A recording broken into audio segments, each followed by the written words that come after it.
How to use your twin needle.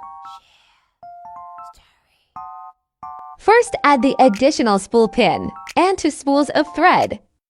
Second, thread 1 spool and feed it through 1 needle.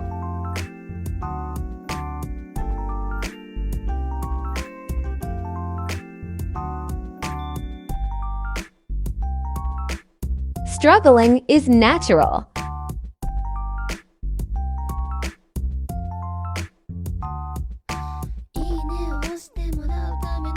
Got him. Third, thread the second spool the same way and feed it through the other needle.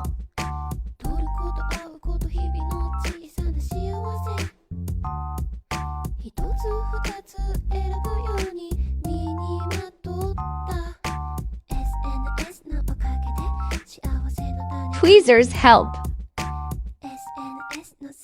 You're ready to sew.